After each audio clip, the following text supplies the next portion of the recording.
किसी दूर गांव में भूषण नाम का एक व्यक्ति रहा करता था। भूषण इतना दान पुण्य करने में विश्वास रखता था और हर कोई उसकी बस तारीफ करता था।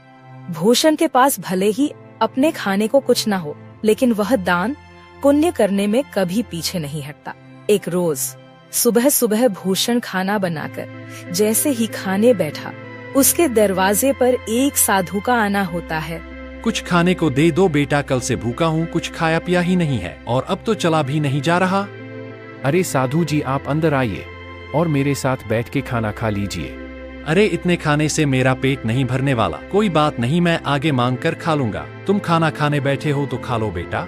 अच्छा साधु जी, यह खाना आप ही खा लीजिए, मैं भूखा रह लूंगा क्योंकि रात में मैंने खाना खाया था। इतना कहकर भूषण अपनी थाली उस साधु जी की तरफ बढ़ा देता है।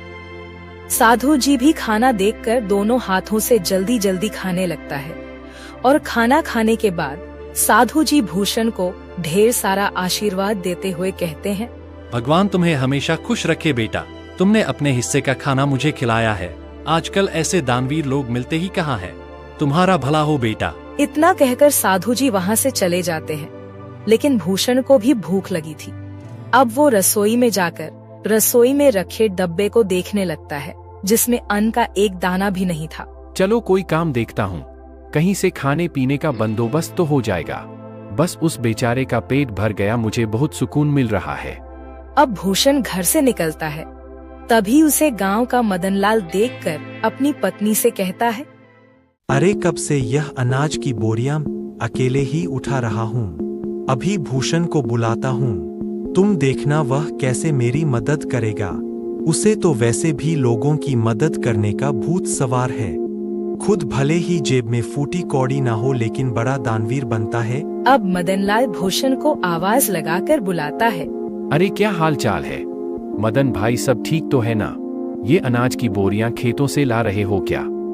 अरे हाँ, खेतों से अभी 10 बोरियां और लानी है, लेकिन मैं बहुत ज्यादा थक गया हूँ। तुम थोड़ा हाथ बटा देते तो मेरा काम जल्दी हो जाता।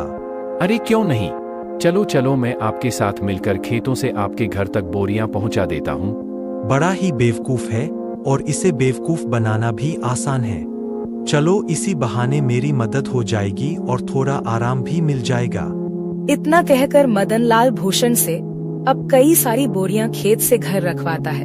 लेकिन भूषण तो भूखा था, उसे भूख भी बहुत तेज लग रही थी। अब बोरियां रखने के बाद मदनलाल भूषण से कहता है, बहुत बहुत शुक्रिया भूषण भाई, अगर तुम ना होते ना तो मुझे यह बोरियां ढोते ढोते रात हो जाती। कई घंटे बोरियां ढोने के बाद भूषण थक जाता है और अब वह उधार लाला की दुकान से राशन लेकर खाना बनाकर खाता है। अगली सुबह उसके दरवाजे पर किसी के रोने की आवाज आ रही होती है। भूषण नींद में होता है और दरवाजा खोलता है तो देखता है उसका पड़ोसी बिरजू अपनी पत्नी को पीट रहा है। अरे अरे बिरजू, तुम अपनी पत्नी को इस तरह क्यों मार रहे हो? अरे क्यों न मारूं मेरी पत्नी, मेरी मर्जी। तू कौन होता बीच में बोलने वाला? देख बिरजू, ऐसे सुबह सुबह मारपीट करना सही बात नहीं है। पूरे गांव के लोग इकट्ठा होकर यह सब देख रहे हैं, यह अच्छा है क्या? अरे भूषण बेटा, तू भी किसे समझा रहा है? इसे समझाना मतलब अपना सिर दीवार पर मारने वाली बात है। जरूर सुबह सुबह चमेली से पैसे मांगने के लिए लड़ रहा होगा। पीने को पैसे नहीं होंगे ना इसके पास। अरे बुढ़िया चुप कर, ज्यादा बोलने की जरूरत नहीं है। आजकल के बच्चों को तो अपने से बड़ों से बात करने की तमीज ही नहीं है।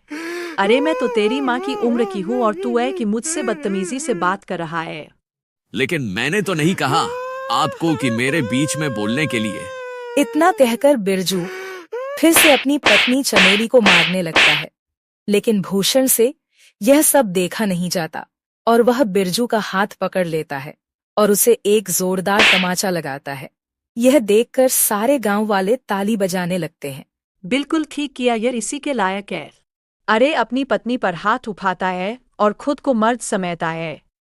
गांव के ढेर सारे लोग ये तमाशा देख रहे होते हैं। उनमें से एक औरत भूषण से कहती है, आप सच में बहुत नेक दिल के हैं, हर किसी की मदद करते हैं, हर किसी का भला चाहते हैं। हम गांव वाले बस आपसे इतना चाहते हैं कि अगला हमारा सरपंच आप ही हो। अरे क्या बात कही है तूने? यह बात तो काफी समय से मैं दिल में दबाए बैठी थी। अरे हाँ हाँ बिल्कुल, भूषण भाई गांव का सरपंच बनेंगे तो गांव में विकास होगा, तरक्की होगी। उस सज्जन सिंह के पास तो गांव के लोग जाने से भी डरते हैं, और रही उसे कुछ कहने की बात तो कोई भी उसके सामने मुंह नहीं खोल पाता। भूषण हर किसी की हर तरह से मदद करता था, जिस वजह से गांव के लोग भूषण को अपना अगला सरपंच बनाने का फैसला करते हैं।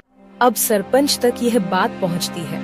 सरपंच तिलमिला उठता है। क्या भूषण की इतनी हिम्मत खाने को लाले पड़े हैं, लेकिन सरपंच बनने का सपना देख रहा है। इसे तो मैं छोड़ूंगा नहीं। अरे हाँ मालिक, और तो और गांव वाले कह रहे हैं कि चाहे कुछ भी हो जाए, सरपंच तो भूषण ही बनेगा। अब आपको ही कुछ करना होगा, वरना भूषण आपकी गद्दी लेकर ही मानेगा। सरपंच अब सोच में पड़ जाता है कि वह ऐसा क्या करे जिससे उसके रास्ते का कांटा भूषण हमेशा हमेशा के लिए इस गांव से चला जाए। अगले चुनाव में गांव के लोग भूषण को सरपंच बना देते हैं। अब ऐसे ही कई दिन बीत जाते हैं और जब राशन देने की बारी आती है तो सरपंच बड़े ही चालाकी के साथ राशन में मिलावट करवा देता है, जो भूषण को बिल्कुल पता नहीं चलता। अरे बेटा, तुझे सरपंच बनता हुआ देख बहुत खुशी हो रही है। अब कम से कम राशन तो समय पर और अच्छा मिलेगा। अरे हाँ हाँ, सब कुछ अच्छा ही होगा। आप लोगों ने इतना विश्वास करके मुझे इस गांव का कार्यभार संभालने का जिम्मा दिया है और इसे मैं अच्छे से निभा सकूं, बस यही दुआ करिएगा। हाँ, अब गांव में विकास और तरक्की आने से कोई नहीं रोक सकता। गांव में राशन बांटने के बाद सभी खुश थे कि उन्हें पहली बार पूरा राशन मिला है, वरना सरपंच सज्जन सिंह तो आधे से ज्यादा राशन काट लिया करता है। लोगों को राशन मिल चुका था, लेकिन अगले दिन पूरे गांव में शोर मच जाता है कि उनके नए सरपंच भूषण ने मिलावटी राशन दिया है। अब गांव वाले एक जगह इकट्ठा होकर भूषण से सवाल करते हैं। हमने तुम पर विश्वास करके तुम्हें गांव का सरपंच बनाया और तुमने हमारे साथ ही विश्वासघात किया भूषण। बेटा, मुझे तुझसे यह उम्मीद नहीं थी। अरे राशन में मिलावट करके क्या मिला तुम्हें? तुम तो गांव के लोगों का हमेशा से भला चाहते थे, तो भला फिर राशन में मिलावट क्यों किया?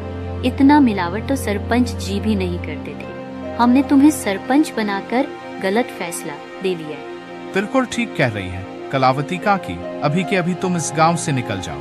तुम इस गांव में रहने के लायक ही नहीं हो। ये सारी बातें चल ही रही होती हैं कि तभी वहाँ सरपंच आ जाता है। अरे हाँ हाँ, इसे अभी के अभी गांव से निकाल दिया जाए। इस पर विश्वास करके तो हमने बहुत बड़ी गलती कर दी है। अब भूषण को गांव वाले गांव से निकाल देते हैं। सरपंच और उसका नौकर बहुत खुश थे, क्योंकि यह सब किया धरा तो उनका ही था। अब गांव से निकलने के बाद भूषण काफी दूर आ जाता है। वो थक कर एक पेड़ के नीचे बैठकर गांव वालों के बारे में सोचने लगता है। जिन गांव वालों का मैंने इतना साथ दिया, खुद से पहले उनके बारे में सोचा, आज उसी गांव ने मुझे निकाल दिया। अरे राशन में मिलावट भला मैं क्यों करूंगा, और अगर मैंने गांव वालों के राशन में मिलावट नहीं की है तो फिर यह सब जरूर सरपंच का काम है। कोई बात नहीं, मेरे इतना कहने पर भी गांव वालों ने मेरा साथ नहीं दिया, मैं इसे कभी नहीं भूलूंगा। इधर सरपंच फिर से अपनी चाल चलता है और गांव वालों का विश्वास जीत लेता है। गांव वाले एक बार फिर सरपंच सज्जन सिंह को अपना सरपंच मानने के लिए मजबूर होते हैं, क्योंकि उन्हें भूषण भी धोखेबाज लगता है। ऐसे ही धीरे धीरे महीना बीत जाता है और भूषण का कहीं अता पता ही नहीं था। एक रोज सरपंच का नौकर जंगल के रास्ते घर आ रहा होता है। तभी वह दो आदमी को बातें करते हुए सुनता है, जो भूषण के बारे में बात कर रहे थे। अब वो नौकर घबराता हुआ घर पहुंचता है और सरपंच से कहता है, मालिक, मैंने दो लोगों को आपस में बातचीत करते हुए सुना है। वो दोनों भूषण के बारे में बात कर रहे थे। वो जंगल में जो झोपड़ी है ना, उसी में भूषण आत्महत्या कर लिया है, और यह करीब एक सप्ताह पहले की बात है।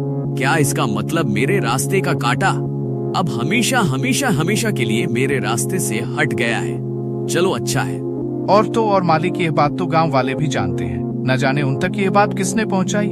हो सकता है उन्हीं लोगों ने पहुंचाई हो जो बात कर रहे थे। अरे गांव वाले बहुत ही मतलबी हैं।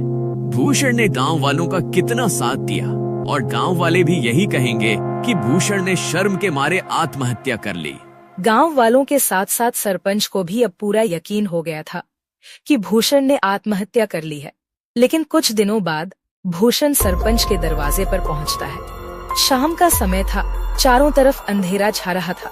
सरपंच अपने नौकर को आवाज लगाकर कहता है, अरे सामने देख, जरा कोई खड़ा है क्या? मुझे तो ऐसा लग रहा है कि सामने भूषण है, मतलब भूषण का भूत। मालिक, ये भूषण का भूत ही लगता है। ये आपसे बदला लेने आया है। मैं तो चला यहाँ से, मुझे भरी जवानी में नहीं मरना। मेरे 4 बच्चे हैं और 2 बीवियां हैं। सरपंच का नौकर इतना कहकर वहाँ से दुम दबाकर भाग निकलता है। भूषण जैसे जैसे आगे बढ़ रहा था, सरपंच पसीने से तरबतर हो रहा था। वही रुक जा भूषण का भूत, तुझे क्या चाहिए? मैं तुझे सब कुछ देने के लिए तैयार हूँ, अपना घर, जमीन, पैसा, लेकिन मुझे मारना मत। मैं तुम्हें नहीं छोड़ूंगा। तुमने मुझे बदनाम किया है।